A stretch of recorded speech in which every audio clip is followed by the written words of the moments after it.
I will ask them to start our YouTube transmission. And let's see here.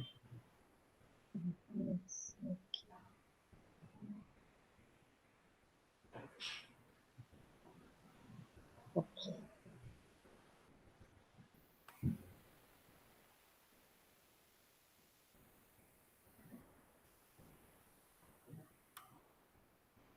I will ask them to start our YouTube transition, so then we can start everybody at the same page.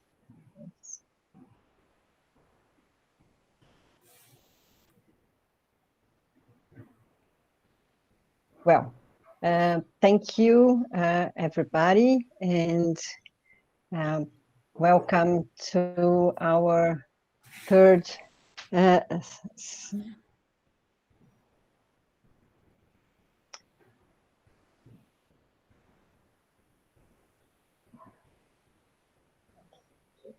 sorry, because I was having trouble listening to my own voice.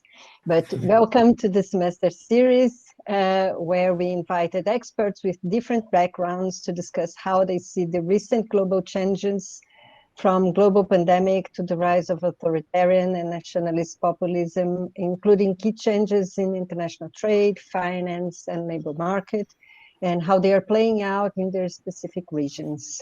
Today, we have the pleasure to host Dr. Mbete to talk for us from an African perspective.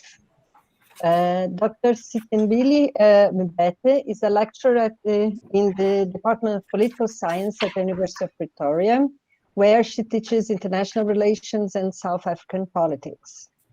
She's also an associate fellow of the Center for Governance Innovation at the University of Pretoria. She has published on economic freedom fighters and on South Africa foreign policy. She was a visiting fellow at the University of Waterloo, Canada, and an Open Foundation's Democracy Fellow. Sithembile joined the University of Pretoria from the President of South Africa, where she was a researcher in the Secretariat of the National Planning Commission. Thank you very much, Dr. Mbete, for joining us, accepting our invitation to talk to our faculty and our students about the African perspective. And it's a pleasure to have you here. And it's very important for us to know a little bit more about your thoughts about the current issues on foreign policy in Africa. Thank you very much. Thank you very much, Professor, and thank you everyone for inviting me to be here and to speak to you. It's quite an honor to be speaking to you today, because today is Africa Day, which commemorates the founding of the Organization of African Unity. So it is a celebration where we mark African unity every year, and in many countries on the African continent it is a public holiday, a day of celebration of the creation of the OAU, which became the African Union, as a regional organization that was formed in 1963 on the 25th of May. So it's great to be speaking to you today about that. But having said all of this about Africa Day and the celebration of African unity, one of the things that struck me when I was asked to come and speak to you today is that it's very difficult, almost impossible, to speak about an African foreign policy, because Africa is such a diverse continent of 54 countries, 55 if you count the Sahrawi Republic of Western Sahara, and 1.3 billion people, and numerous languages, thousands of languages, ethnic groups, religions, and histories of colonization. So it is impossible to speak of a single Africa. In the same way, it is impossible to speak of a single South America or a single Asia. And so when I got the brief to speak about African foreign policy and an African approach to the problems that this course, that your course is concerned with this semester, around the pandemic, the rise of authoritarian nationalist populism, changes in trade, finance, labor markets, all of these transformations, it is immensely challenging to try and take a single African perspective on any of those issues because of the kind of diversity in the continent. However, what I have tried to do is to begin, so the way that I will begin my presentation is by highlighting some of the commonalities that are facing African states at present, and also some of the commonalities, I'm not sure if that was me or some of the commonalities that are facing African states at present. And secondly, some of the, some theoretical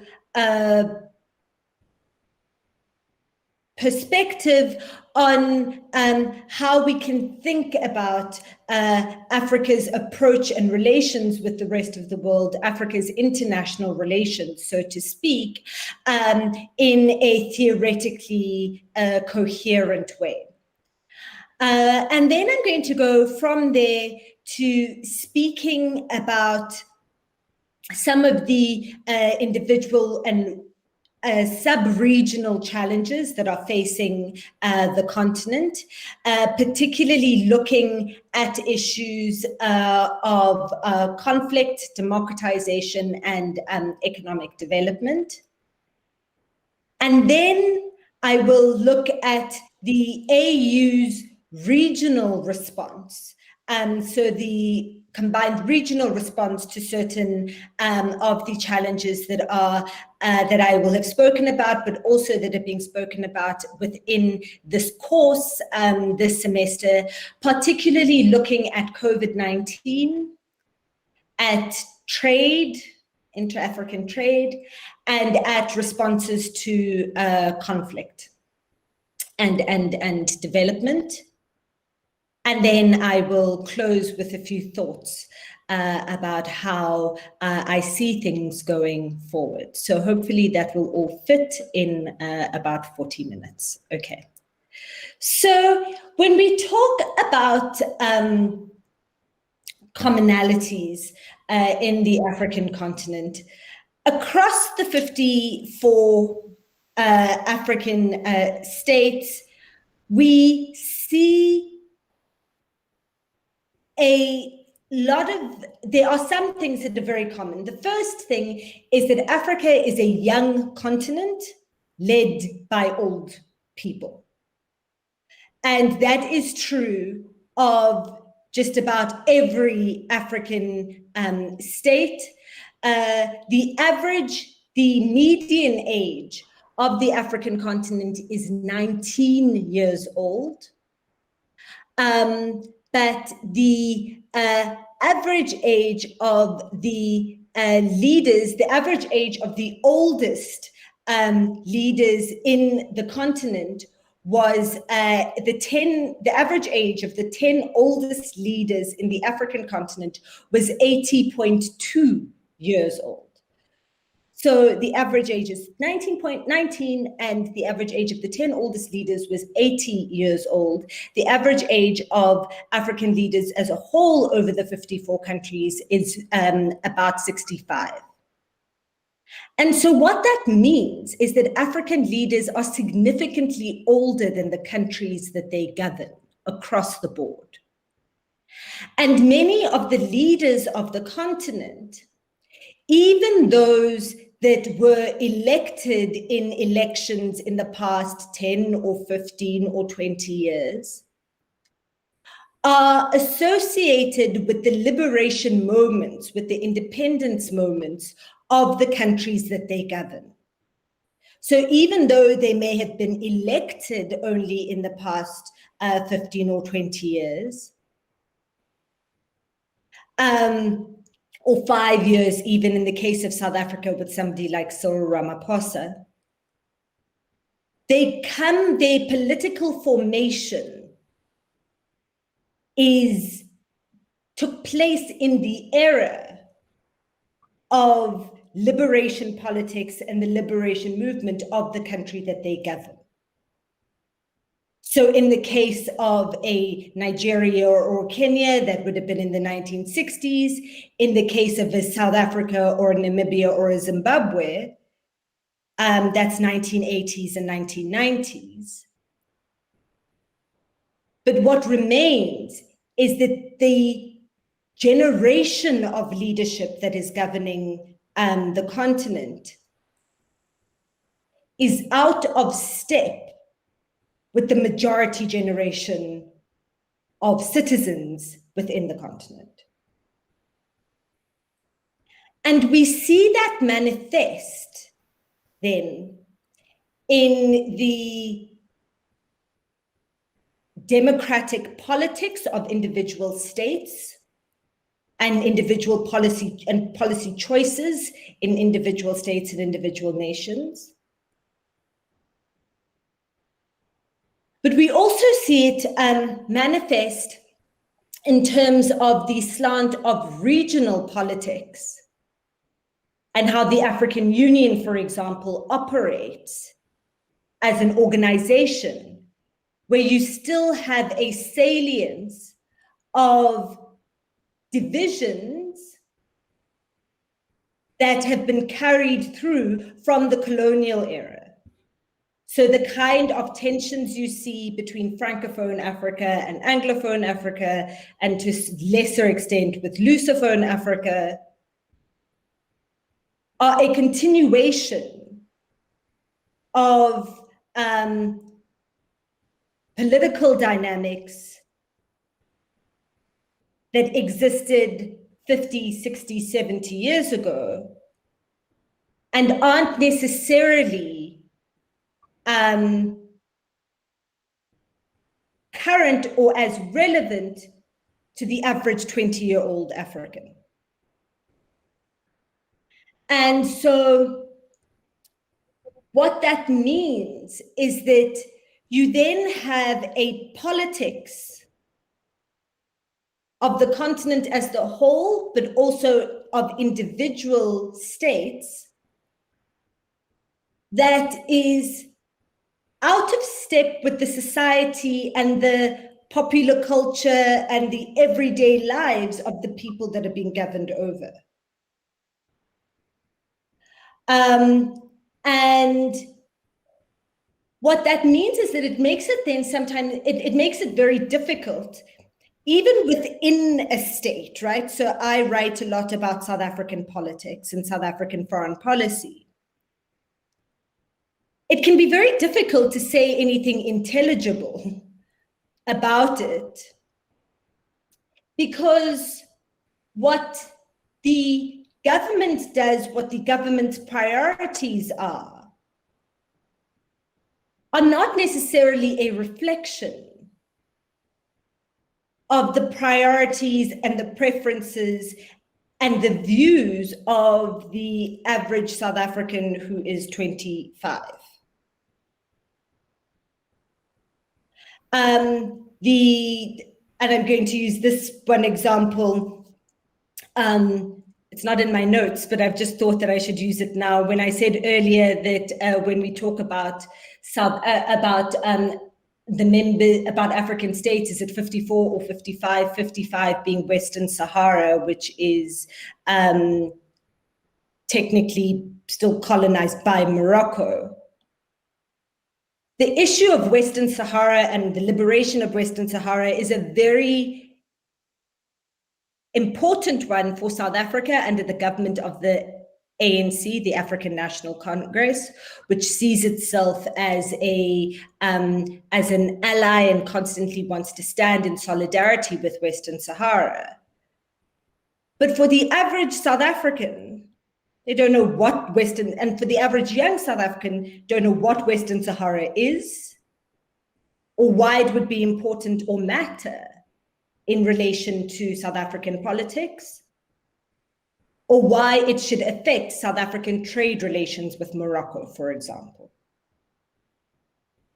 And so this disjuncture between between the political world, or between politics and society and the social world, is something I think that defines politics throughout the continent. And the second point that I want to make about all, as a commonality of all African states, is that all African states face a tension, or all African states are still grappling with the legacy of colonialism and the tension between the institutions that were inherited from different colonial powers.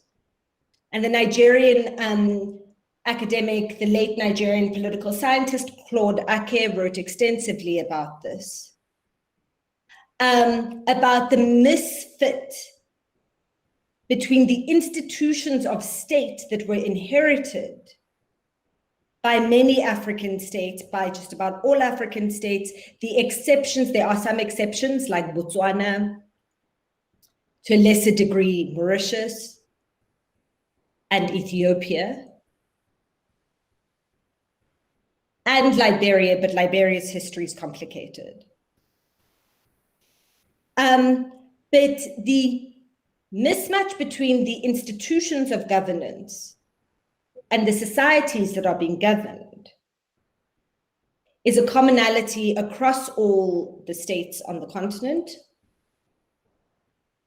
and is one that then contributes to the challenges of governance, of policy development that face the continent broadly.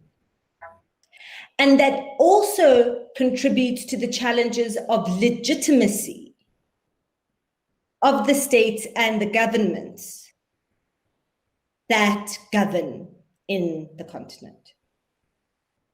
And we see these challenges of legitimacy manifesting in different ways, but particularly through conflict, violent conflict, over governance and over resources. And so the difficulties around state formation and state legitimation have really contributed towards the challenges of development in the continent,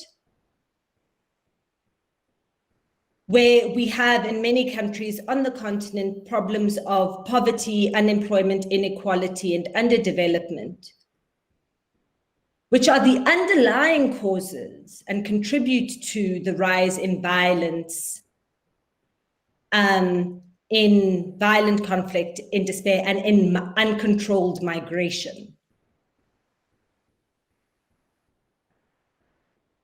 And so that, of course, what we see particularly in the Western media, is we see the conflicts, we see the violence, we see the dead bodies, we see the young men in boats trying to get into Europe.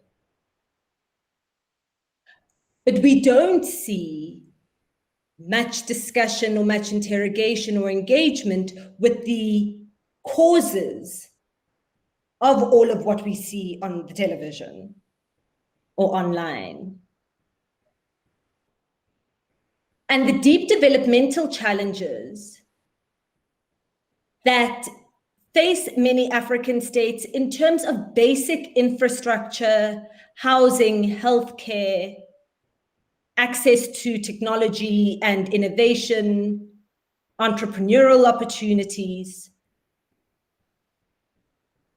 So the types of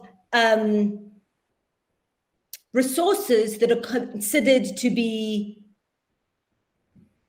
commonplace, basic human rights for the rest of the world often get neglected in Africa.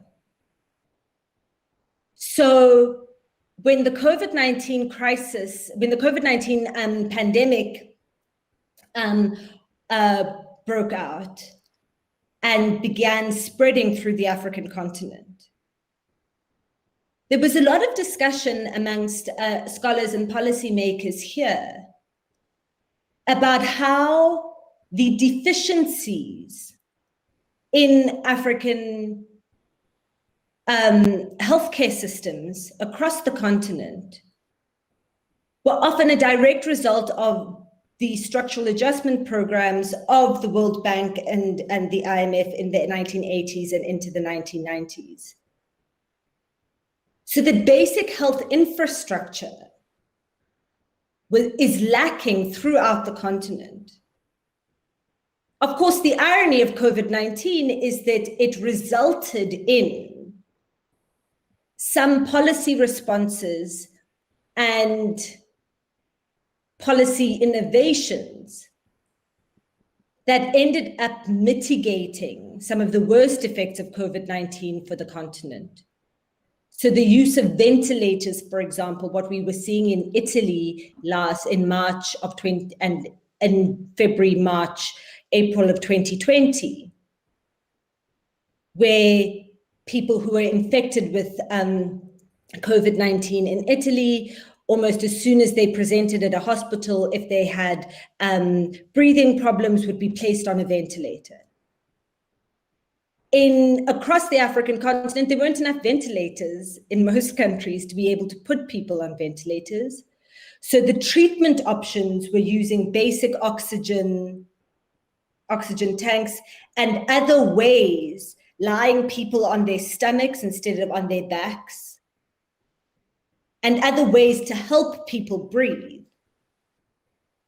which we then discovered in around July or August through the studies that had been done, was actually a better way of treating COVID-19 than intubating every patient who had difficulty breathing, because it's such an invasive procedure to put somebody on a ventilator. And so a lot of the methods of treating patients that came out of South Africa, Senegal, Ghana, Nigeria, Kenya, then influenced the way in which the treatment of COVID-19 was approached in the rest of the world. But that's a lucky coincidence. It's not by design. And is a real result of the kinds of ways in which the African continent has been engaged with by primarily international financial institutions. So as I was thinking about how then do we try to think theoretically about African foreign policy or African international relations, I thought that one of the first thing that struck me is that because the African continent is so often spoken about as a single country, there's a great website, a news site that's run by a few scholars from the continent called Africa is a Country. And because Africa is so often treated as a single country internationally,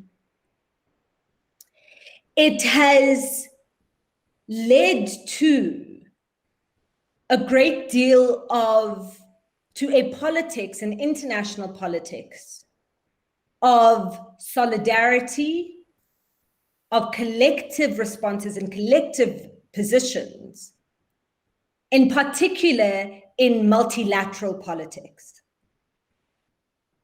So African states in multilateral engagements in the United Nations, with the World Bank, with the IMF, and when I say the United Nations, in all the different agencies and organs of the United Nations, will often take on collective positions and operate from a place of solidarity, because of one, the relative weakness of each individual state on the international stage, but secondly, because of the tendency of the world to view Africa as a bloc. And so there's then a great deal of power that can be gained when interacting externally from operating from a place of solidarity and collectiveness. Of course, as Thomas Tieku, who's a political and international relations scholar, is based, I think, in Canada, but an African scholar, writes that this solidarity norm and this idea of a we is also embedded in the social fabric of many African states, where our societies are collective societies rather than individualist societies. So that the idea, so in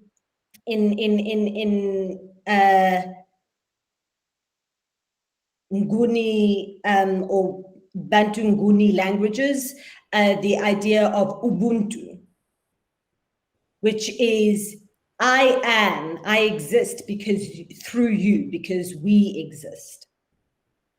It's a collective view. A person is a person through other people, as opposed to the Descartesian notion of I think, therefore I am, which is this individual view. The view that our humanity comes from the collective is one that is held by just about all societies on the continent and contributes then towards the way in which we see politics, international politics, play out between Africa and the rest of the world. And what this does is that it tends to discourage African leaders from disagreeing with each other on the international stage. And it puts pressure on individual African leaders in individual states to not step out of line on issues that have a continental consensus. And during the time of the OAU, the Organization of African Unity, that was formed today in 1963, many people came to criticize the OAU as being a club of dictators or a club of leaders who acted for their own interest and against the interest of their societies practiced. And so that through the coups and the authoritarian governments that you saw throughout the continent after the initial period of independence, the idea was that African political elites protecting each other and their own self-interest at the expense of the ordinary people and citizens of the continent. This is why then the African Union and the African Union Charter contains the Constitutive Act of the African Union, contains the first expression, one of the earliest expressions of the responsibility to protect norm, because it requires that states, that the African Union, it empowers the African Union to interfere. So the language in Article 4, Article 4G says one of the principles of the AU is non-interference by any member state in the internal affairs of another. But then Article 4H says there's a recognition of the right of the Union to intervene in a member state pursuant to a decision of the Assembly in respect of grave circumstances, namely war crimes, genocide, and crimes against humanity. Now, we've seen during the COVID-19 crisis some manifestation of the collective response and the solidarity norm in the responses of the African Union as a whole to the COVID-19 crisis and the African Union's engagement with Health Organization, with the G20, with the IMF, and with other major governments internationally, like the United States and China in particular. And the African Union, I've now come to the third point about the regional responses. The African Union, in engaging with other organizations internationally, really took on a posture of solidarity and collective response and a collective approach to dealing with the COVID-19 crisis. And it was unique amongst regional organizations in adopting that response to COVID-19 from the very beginning of the crisis. What we saw in other parts of the world, in Asia, in Europe, in South America, in North America, was very nationalist responses, shutting down borders, not cooperating in terms of personal protective equipment, for example, shutting down of trade lines and lines of distribution. And in the African continent, as a matter of necessity and circumstance, what we saw was a far stronger multilateral response through the African Union and through the African Center for Disease Control, the Africa CDC. And at the time, the South African president was the chairperson of the AU. But he, in collaboration with other African leaders and with the AU chair, the chair of the AU Commission, coordinated the continent's response in a number of ways through regular meetings between political leaders, which resulted in forming the African Coronavirus Fund to pool resources so that different countries would be able to draw from a common pool of resources to deal with the needs during the crisis. In providing expertise, the Africa CDC led the way in terms of providing strategies and data and training to AU member states about how to deal with a respiratory infection epidemic like this one, drawing on the experience of states in the continent that had dealt with the Ebola virus, for example. So drawing on the experience of states in West Africa and of the DRC in Central Africa in dealing with contagious outbreaks. The Africa CDC also provided technical support.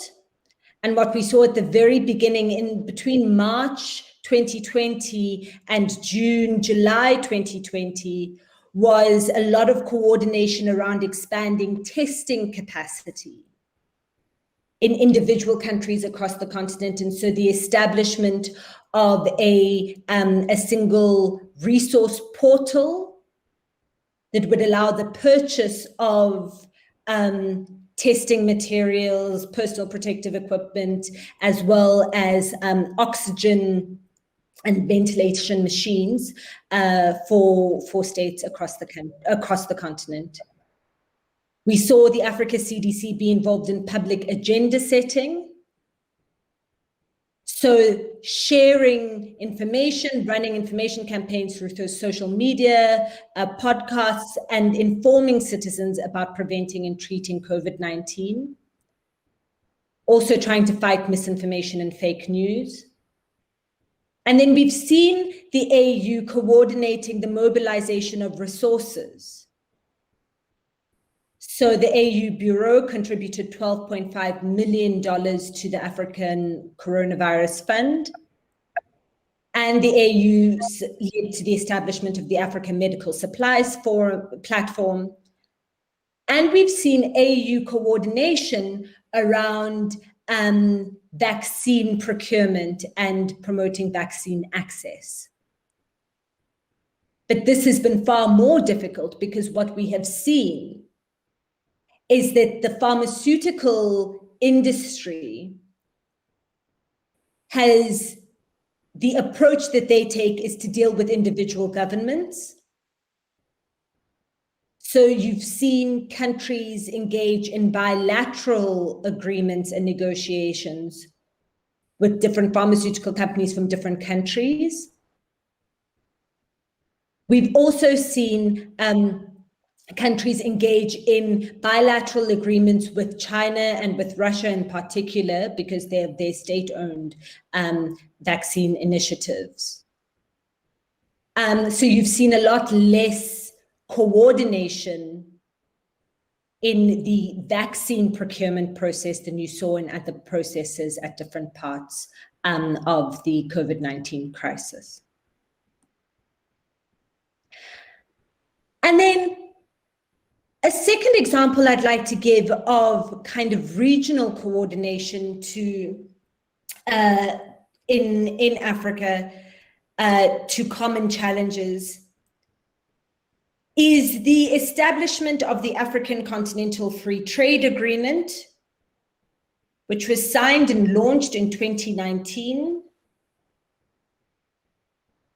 The process was begun by Rwanda, while it held the chairship of the AU. And the Continental Free Trade Agreement came into operation in January this year, in January of 2021. Currently, about 32 out of 54 countries have ratified the Free Trade Agreement. The headquarters are in Accra, in Ghana. And the Secretary General is a South African, Wamgele Mene, who worked for a long time for the World Bank, or for the WTO, sorry. And what the intention of the Continental Free Trade Agreement is to take advantage of the potential market of 1.3 billion people across the continent, and a market of the size, a combined GDP of about $3.4 trillion. Africa currently, despite all of the theoretical and political engagement that's based on solidarity and collectiveness, Africa has the lowest rate of intra-regional trade of any region in the world. The percentage value of trade amongst African countries, so exports and imports among African countries, as a percentage of total trade, total exports and imports for the continent as a whole, was around 2% between 2015 and 2017. So the total value of intra-African trade as a percentage of the total trade, imports and exports that take place on the African continent is only 2%. By comparison, in America, broadly, it's 47%. In Asia, it's 61%. So the majority of trade in Asia is amongst Asian states. In Europe, it's 67%. So European countries trade predominantly with each other. Even Oceania, so Australia and New Zealand, and the Pacific Island states, which are tiny, it's 7% compared to the whole of the African continent. So the intention of the Continental Free Trade Agreement is to boost and make it easier through tariff measures and other trade measures to make it easier and to encourage intra-African trade. There has been some resistance, particularly amongst smaller economies on the continent, because they feel that they will automatically be disadvantaged and be flooded by products and companies from stronger economies, particularly in individual regions, which we already see.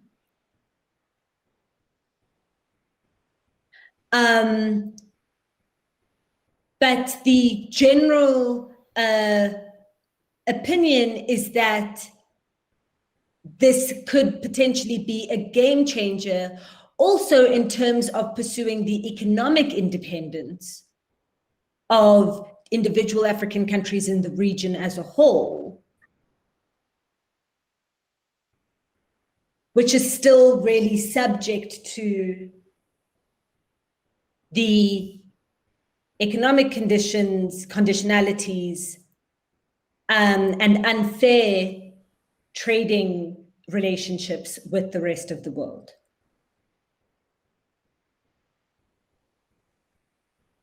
The biggest challenge for implementing the free trade agreement is going to be infrastructure. One of the legacies of colonialism is that in most African states, that if you look at if you were to take a picture of the infrastructure map of Africa in terms of road infrastructure, rail infrastructure, it all goes out to the coast because natural resources were meant to go out to the ports in order to go to Europe before, but now to Asia, to Brazil, and to other emerging economies. And so part of the difficulty is to create the internal trade infrastructure that will make it easy, not just possible, but that will make it easy to trade between Benin and South Africa, or between Benin and Kenya. And that challenge, I think, is what is going to stand in the way of the African Free Trade Area from showing real results in the foreseeable future. So I said I was going to close on a few issues and I think challenges looking forward. The first is that the COVID-19 crisis and the attendant political, economic, and economic crises that it came with have really reversed a lot of progress, developmental progress on the continent,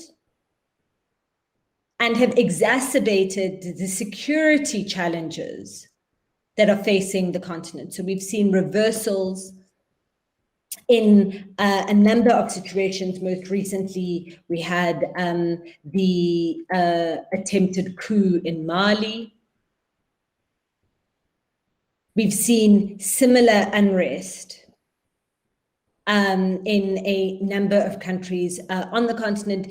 Speaking as a South African, in Mozambique, in northern Mozambique, the challenges there around the jihadist activity that we have seen and the jihadist attacks in Cabo Delgado province, which have as their underlying issue economics, because the benefits of gas and mining in Cabo Delgado are not going to the young people that live in that area, but the gas exploration has reduced opportunities for fishing and agriculture.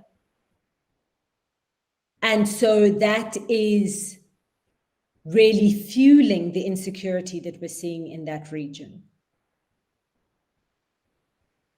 We've seen what's happening in Ethiopia and in Tigray province in particular. And so there are all of these security challenges that are popping up all over the continent that undermine the conditions for development and for trade. Second challenge, and I think what would be first on my list is the biggest one, if it weren't for COVID-19, is climate change.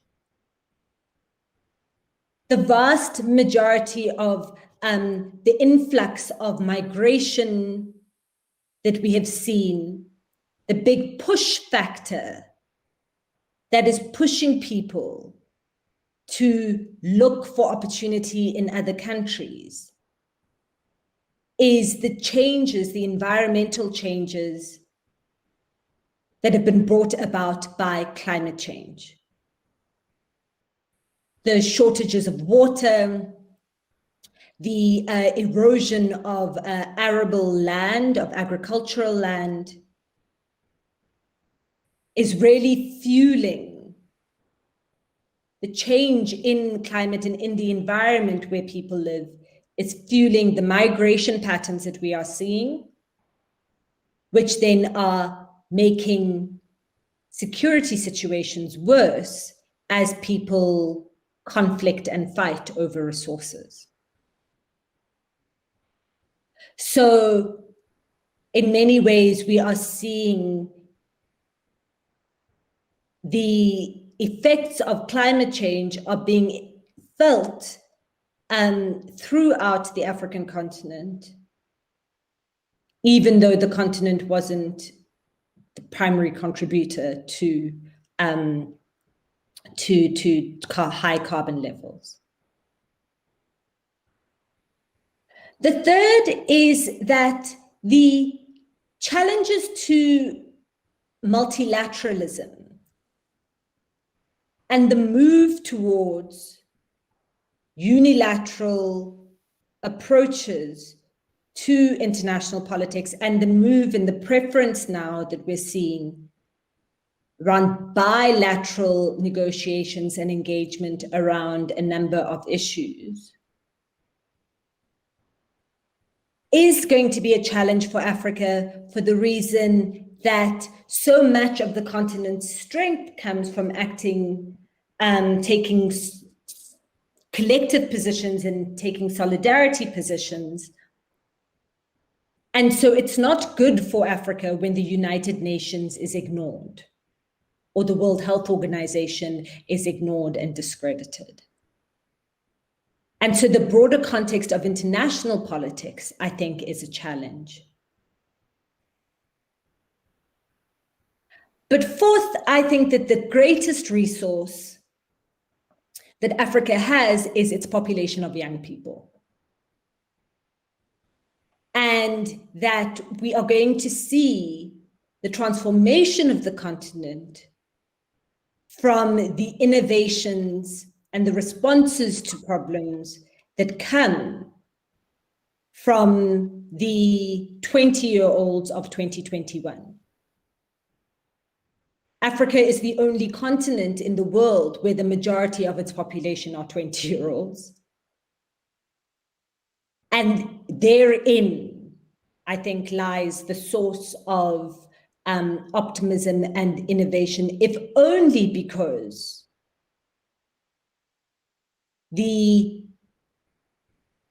those young people on the continent are going to be the engine of the world's future development, because the rest of the world is aging so quickly. And so what one hopes is, well, not even one hopes, but there's going to need to be a different kind of engagement between Africa and the rest of the world. I think what's yet to be seen is how that different engagement is going to come about and what is going to trigger it. Thank you very much.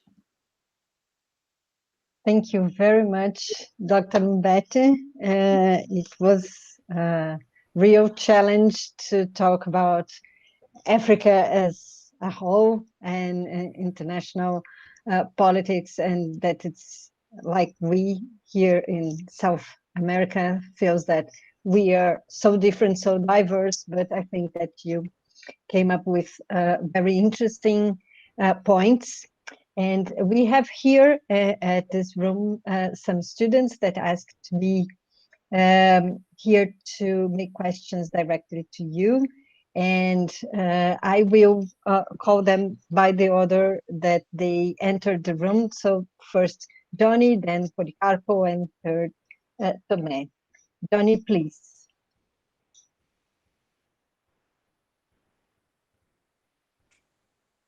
Good morning, Professor Mbete. I'm Johnny, and a PhD student at the International Relations Institute of this University of São Paulo. Thank you for your lecture, very, very interesting.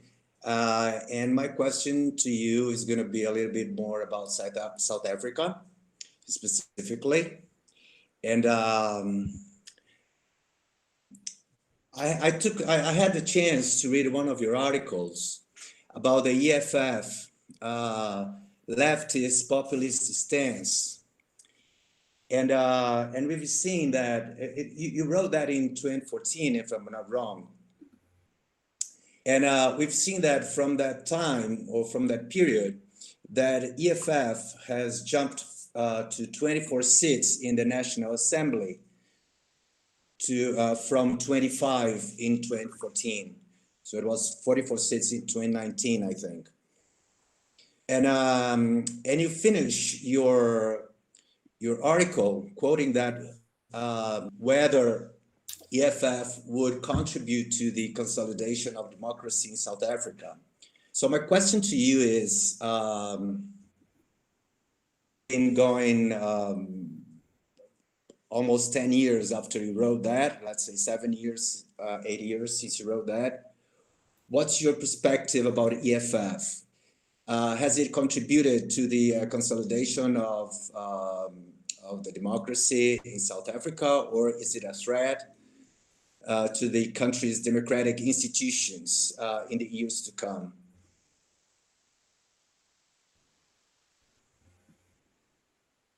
That's a great question. Thank you.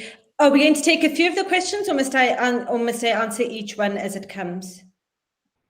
As you prefer. Would you like to collect some and then join them in a single answer? Yes, please. So then, yes, okay. Then Policarpo, please, can you make your questions to Dr. Mbete, please?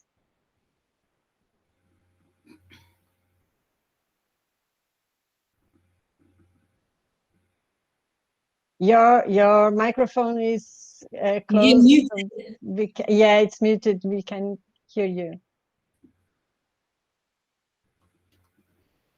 I think I can unmute you.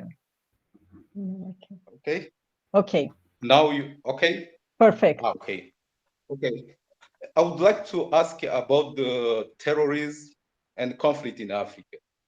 What kind of engagement African Union and South Africa can have in Mozambique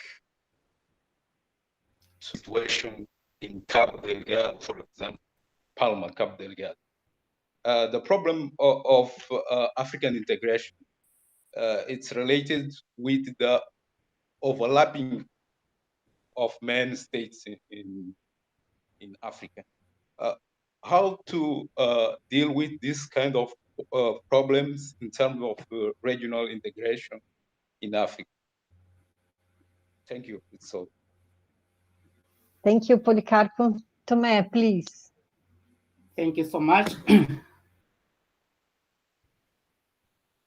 for your full presentation. My name is Tomé Fernando Bambo. I'm from Mozambique. I'm doing my PhD here in São Paulo.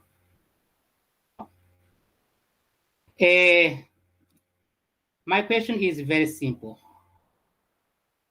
When you are talking about the immigration, it is the challenge case, not only for African, but also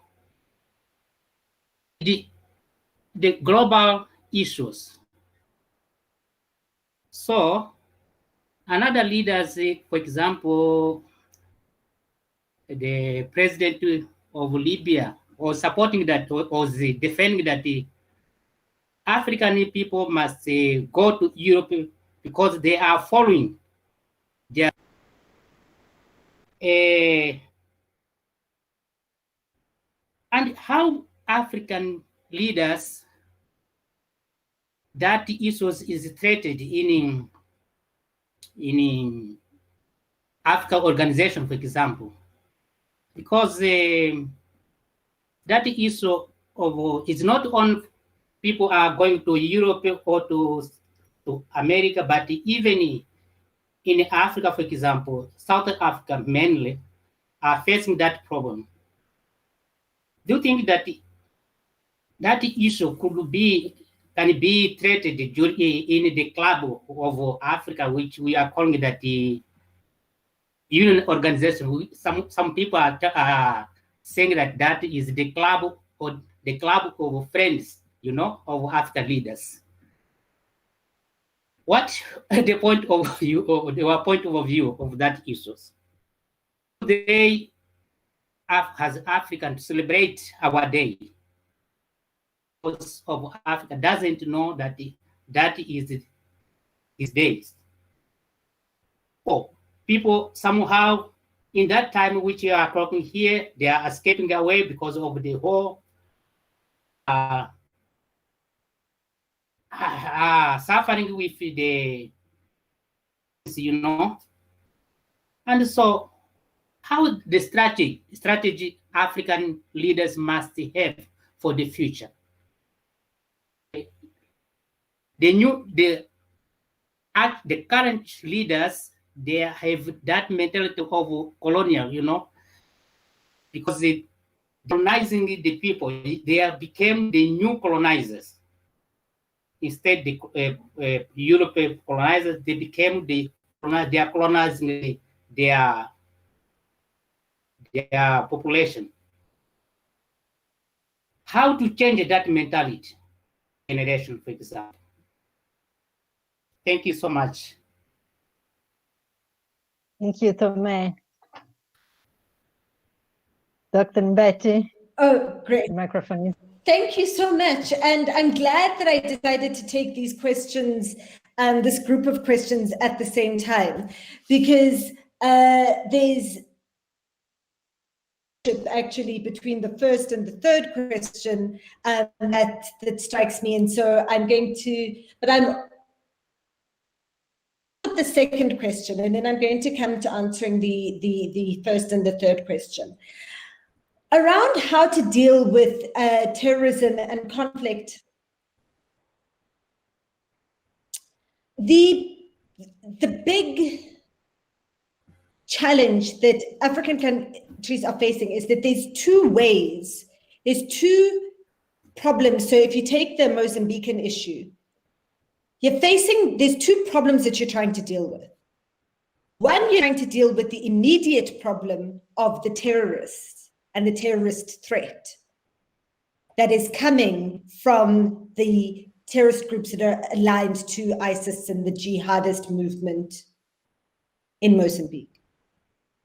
But the second thing that you need to deal with is the economic situation, the socioeconomic situation that makes it possible for people to want to join those terror organizations. To fix those two problems at the same time.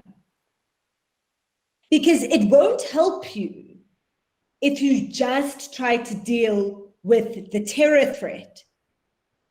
In government, for example, there was a big contingent of the CIA, from the CIA counterterrorism unit that, and representatives from the American military that were in Mozambique for a few weeks at the beginning of this year, and who met with the Mozambican authorities, who met with the South African authorities around how to respond to the challenge, to what was going on. And this is actually before the attacks on Palma.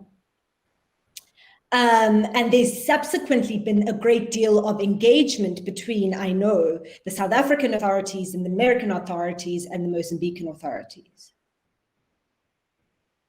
Now, that's not necessarily good news. Because as we know from watching American counter-terror engagements in the rest of in other places, in the Middle East in particular, in Afghanistan, in Iraq, is that when you respond to everything as a security threat, you may use tools that are not appropriate to deal with the problems that are facing the place that you're dealing with. And so there is some concern about mounting a full military response. Remember that the region is on the border of Tanzania. And so you not only then are dealing with this terror threat, you're also dealing with threatening the security of the immediate neighboring state. And making this a far more, and for ISIS in particular, but actually same for Al-Qaeda, this engagement in war fuels their legitimacy, fuels their continued existence. So we want to now create a new site of that kind of conflict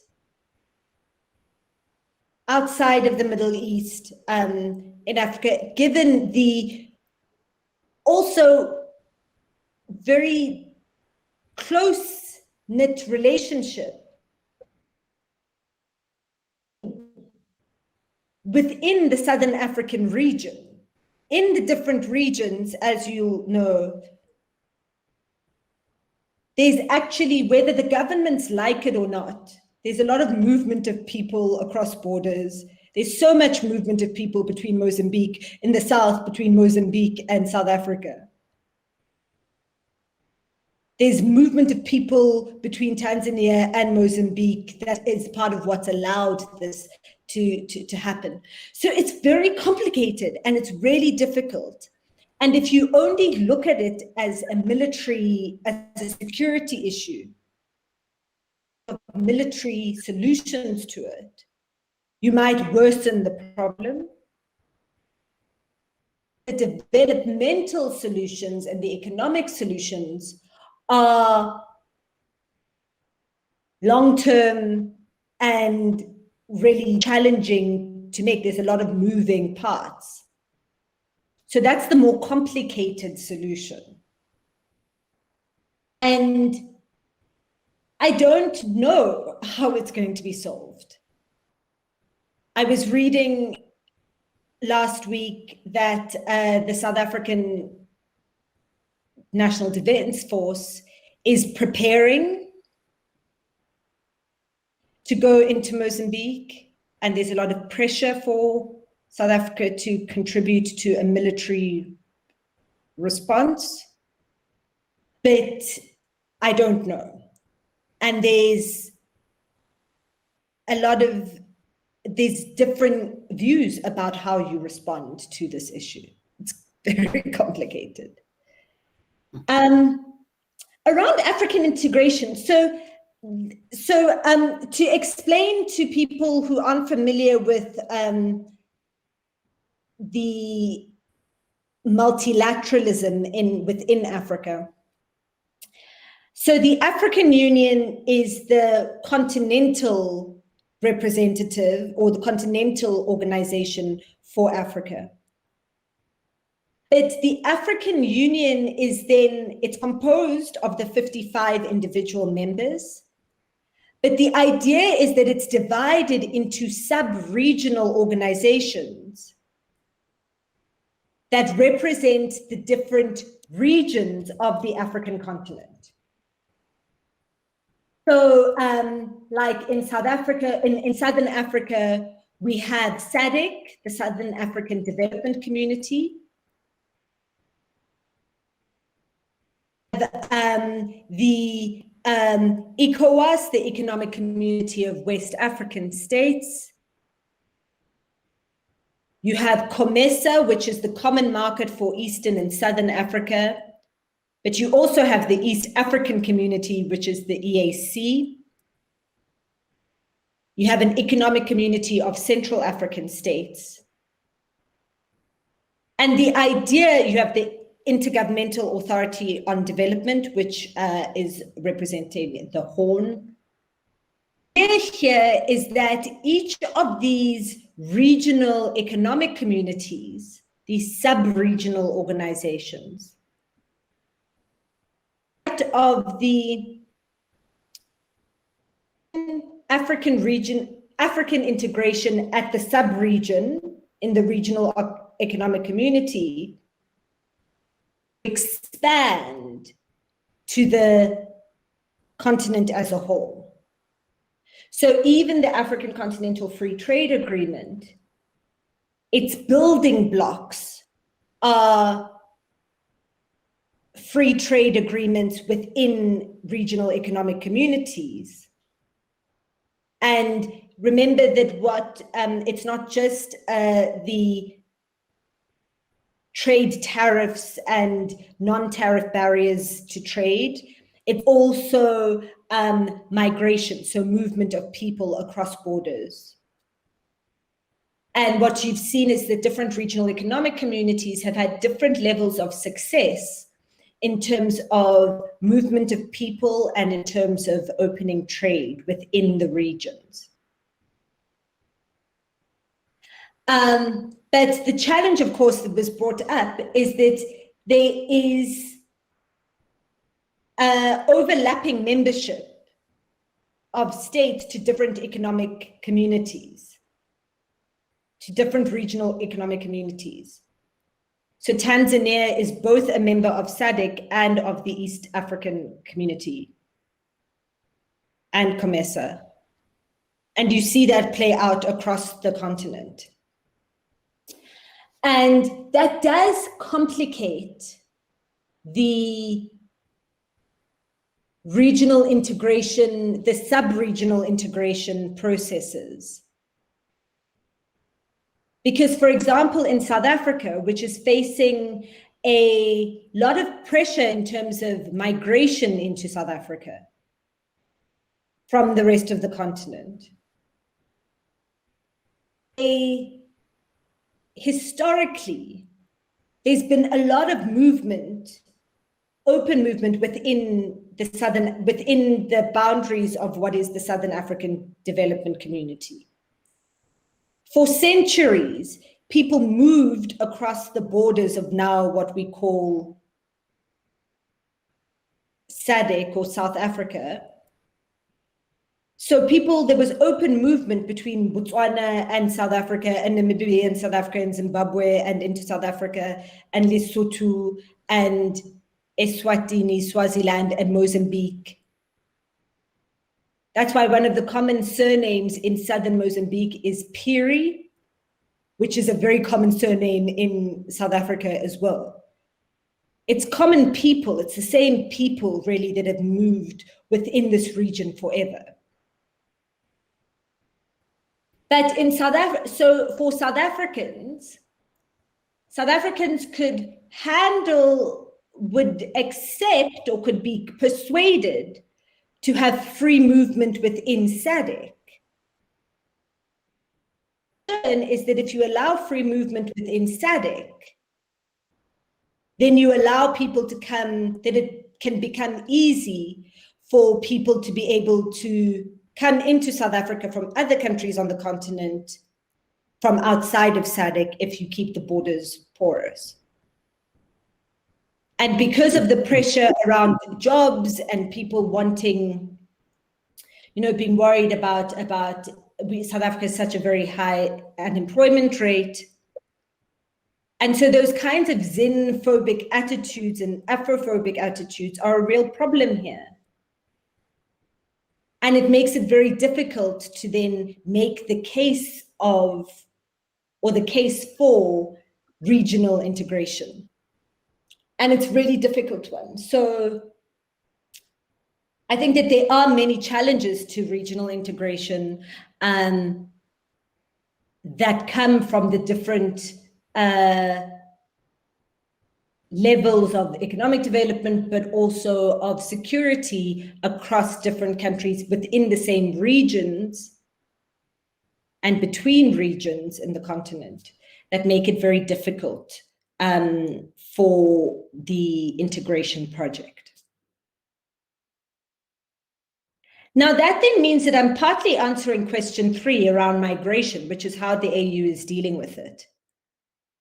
And part of the way that the AU has actually been dealing with it is really ignoring it. We haven't seen the kind of continental conversation we need, regional conversation we need around migration, what the push factors are, what the pull factors are to different countries. And it's true.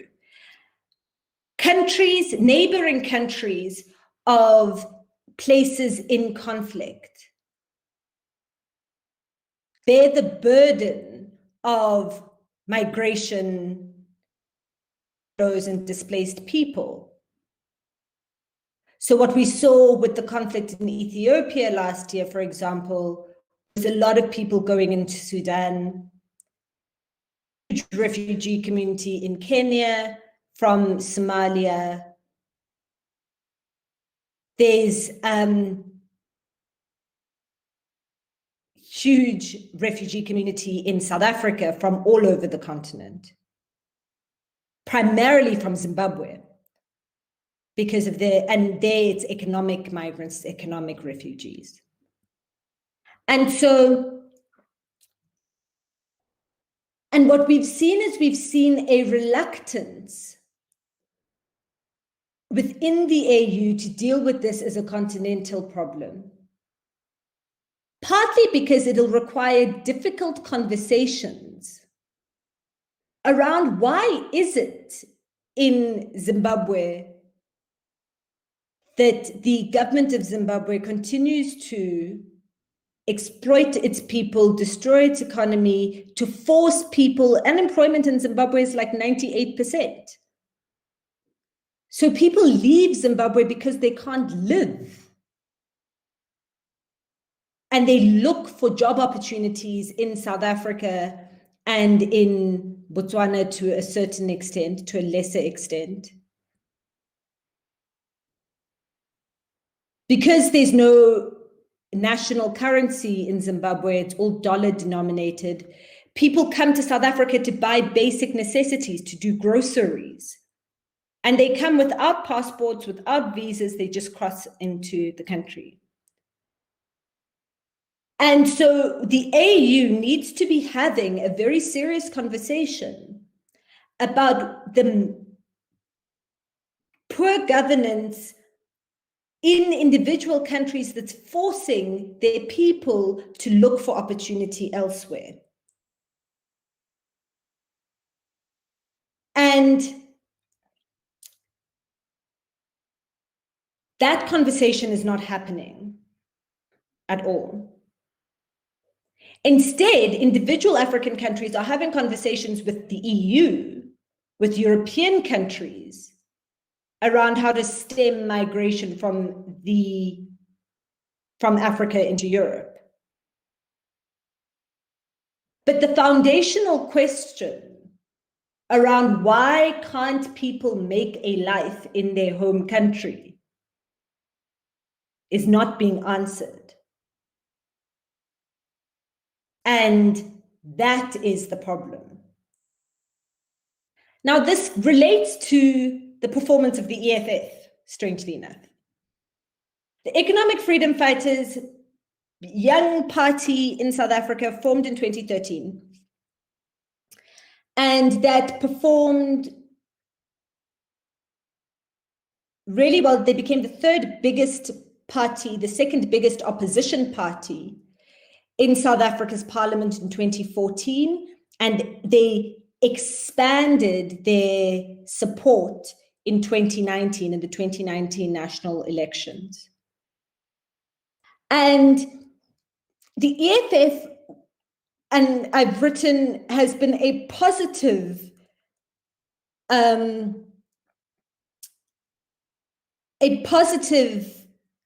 aspect of South African democracy because it has gotten people interested in politics that otherwise would not have been. And it also placed issues on the political agenda that had been marginalized before, like land reform, for example, and really dealing with the very unequal economic situation in South Africa.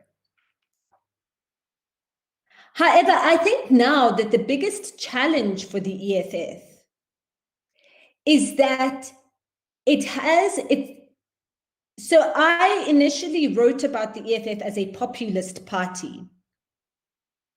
And the leader of the EFF, Julius Malema, was inspired in his style of leadership by Hugo Chavez and the whole that whole left populist movement of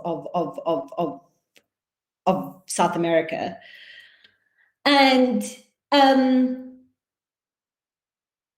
but the EFF also stands for, they have a very pan-African politics that says that their goal is for a single integrated Africa, a United States of Africa, and that their politics is about representing all African people to the exclusion of everybody else, even white South Africans. Now, that aspect of the EFF's political program is not very popular. Because as I've said, because of South Africa's very high unemployment, we have like nearly 70% youth unemployment in South Africa. Our unemployment rate after COVID is about 34% in general. And a lot of people resent migration into South Africa, and there's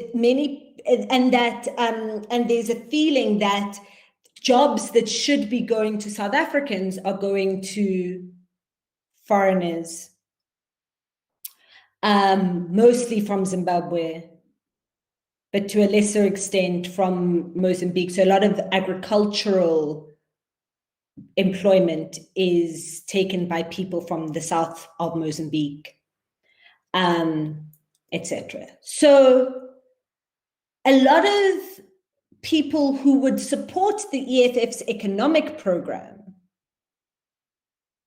disagree with the EFF's view on migration and relations with Africa.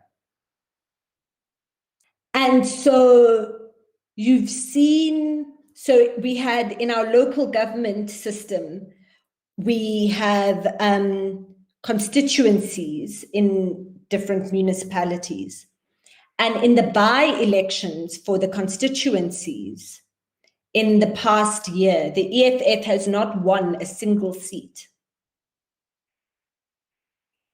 And in any constituency election in any of the municipalities, because people are opposed primarily to the EFF's view on continental integration and that part of its program.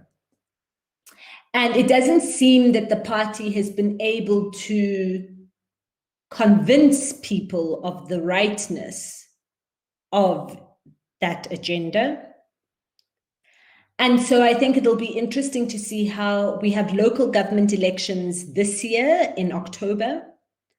And then our next national election is in 2024. And it'll be interesting to see how the EFF performs.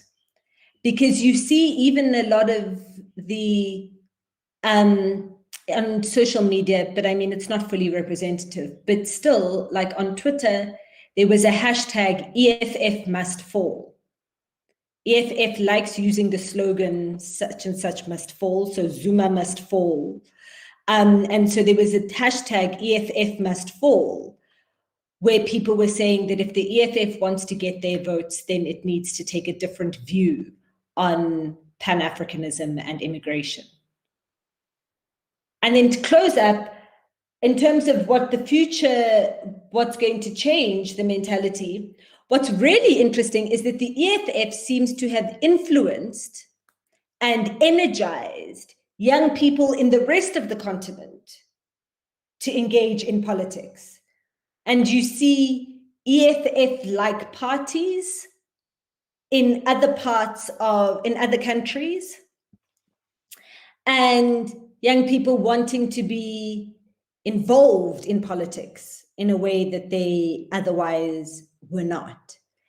And so I think that the kind of resurgence of young people's political activism on the continent is going to be what really changes things, and it's going to be very interesting to see that. So it might end up being that the EFF changes African politics more than it changes South African politics. Thank you. Do you have more questions from people here? I think I'm losing my connection. And because I have questions from the audience at YouTube. So if we don't have more questions here, I will ask them to Professor Mbete. We have several questions, and I will flap them into The first one, it's questions from two students, Thais and Thales, and from our colleague, Professor Pedro Feliu, and they are concerned about South Africa politics in particular. And how do you assess South Africa's regional role, or lack thereof, currently? And also on public opinion and foreign policy in South Africa, how South Africans engage with foreign policy. And also, Professor Pedro Feliu asked, the Mbeki administration consolidated in South Africa foreign policy to rise the country's international status, especially within the region. How do you evaluate the success of this project? So many questions about South Africa in special. And then I would like to ask you, it's a question of mine and also from our student, Huang Sun, and about the role of China and the Belt and Road Initiative. How do you think they will shape internationally Africa in the world? Thank you. Thank you so much for those questions. So to answer the South African questions, look, South Africa, certainly since the Mbeki era, and during the time of Jacob Zuma, who followed Thabo Mbeki as the president, was that the Zuma presidency and Jacob Zuma was not so much interested in establishing South African leadership in Africa. He was far more interested in establishing South Africa as one of the emerging powers globally. And kind of, he imagined South Africa as a player in a new Cold War. So of the, not quite Eastern Bloc, but of emerging powers against the West. So that's why he was so keen to get South Africa into the BRICS. And so a lot of his focus was on that kind of politics, and he developed South Africa's relationship with Russia in particular, and to a lesser extent with China as well. You develop both relationships, but he was particularly interested in developing the relationship with China. And what that meant is that South Africa then neglected a lot of its relations with individual African countries, but also with the multilateral organizations on the continent, which Thabo Mbeki had been so influential in developing and informing in the first place. And so what Cyril Ramaphosa has been trying to do, and I think that if you look at his activities when South Africa was in the chair of the AU and the activities around COVID and trying to lead the COVID response, is trying to rebuild South African leadership in the region and to try and rebuild South Africa's reputation as a reliable partner on the continent, and to try and rebuild South Africa as a country that can guarantee resources for the continent financially, but also that can engage with the international community on behalf of the continent in forums like the G20. South Africa is the only African nation in the G20. So it was South Africa that was lobbying for loan relief and things from the G20 and the IMF on behalf of the continent as a whole. So, and that's going to take a long time, I think, to rebuild South Africa's regional reputation. And of course, that's combined with the issues of xenophobia and the tensions around migration that I was speaking about earlier. That South African society, ordinary people, don't have a very positive outlook on the rest of the continent. A lot of that is historical, but there is also a lot of it that is a response to the current economic challenges that people are facing. And if you don't deal with addressing the economic situation in South Africa right now, it's going to be very, very difficult, I think, to justify any kind of continent-looking foreign policy. Let's not forget that when Thabo Mbeki was contributing to the formation of the African Union, when South Africa was sending troops to all these UN and AU peace missions, the South African economy was growing at 5%. And there was still high unemployment, but people felt as if their situation was improving.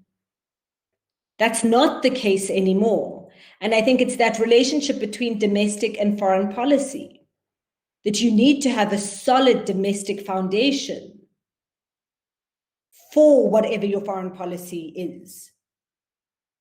And I think Brazil's a case of the domestic politics undermine your international stature. And South Africa's gone through exactly the same thing. And South Africans don't engage very much in foreign policy.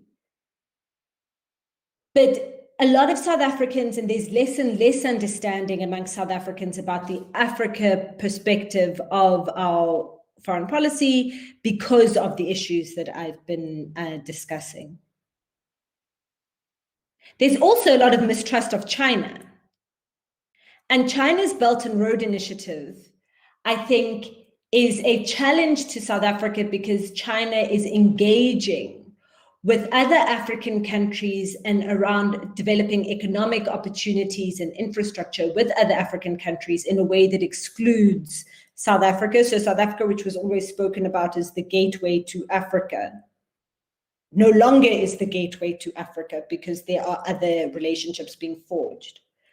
But of course, there's a lot of backlash to China in Zambia, in Angola to a certain extent, around what is seen as exploitative in Ethiopia, around what is seen as an exploitative relation or neo-colonization by China of Africa. And it's interesting how, although China will engage with the AU, so they built the new AU headquarters, well, not so new anymore, or you have the Forum for China-Africa Cooperation, FOCAC, that happens. China's preference is still engaging in bilateral relations with different African states. And so it's very difficult to take a unified or a united African position in relation to China. And so there's then, and I'll close here, that I think the one big feature of African foreign policy and African international relations is that there is a non-alignment between political engagement and economic engagement. So on political issues, the continent responds as a whole, but economic issues are still bilateral. And that then weakens actually the general response and leads to very unfair outcomes. And I'd like to then close just to say that the biggest challenge, I think, structural challenge that is facing Africa is that African resources don't stay in Africa. So Africa isn't a poor continent. It's hugely rich in natural resources. But Africa is actually a net creditor to the world. Although African countries received $161 billion in 2015 from loans, from aid, from remittances, $203 billion was taken from Africa through tax evasion, through money laundering, and money leaving the continent illegally. So if the money that was meant to stay in the continent stayed in the continent, there'd be ample resources for African countries to fix their problems. But because of the kinds of corrupt relationships we have between African elites and Western corporations, not just Western corporations, international corporations, and international elites, we remain stuck in some ways in terms of the resources that are needed. So it'll be exciting to see how things work out and resolve. Thank you. Thank you very much, Dr. Mbete. It was a very good conversation. I think that we have a very rich understanding of the Africa continent as a whole and how diverse it is and how different countries play different roles and the importance of the multilateral organizations. And I think that we learned a lot. So thank you very, very much for being here this morning with us. And I hope then we can meet in person, maybe in the future. Thank you very, very much. Thank you very, very much. And I am planning to come to Brazil. I've never been, so I would love to come and visit you in Sao Paulo. Oh, thank you. You'll be very welcome. Thank you. Thank you all. Bye. And I see you all if Betty is finishing her presentation, but we are going to meet no dia 15 de junho, né? O Henrique Iglesias vem conversar com a gente sobre América Latina e todos os desafios da política externa, da política internacional que a gente está sofrendo hoje. Então, obrigada a todos, uma boa tarde e nos vemos em breve. Até mais. Boa tarde a todos.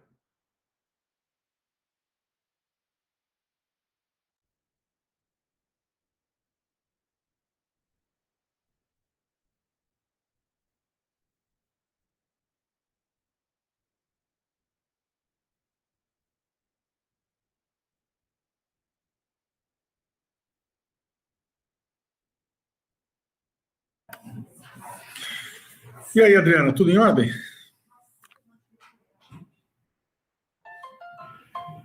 Espera só um minutinho que eu acho que ainda está terminando. Tá. Já te ligo, Felipe, eu estou só acabando aqui com a Adriana, repassando umas coisas, já te ligo, tá bom? Abraço. O Felipe está me ligando, porque ele está preocupado com essa coisa da... Acho que você...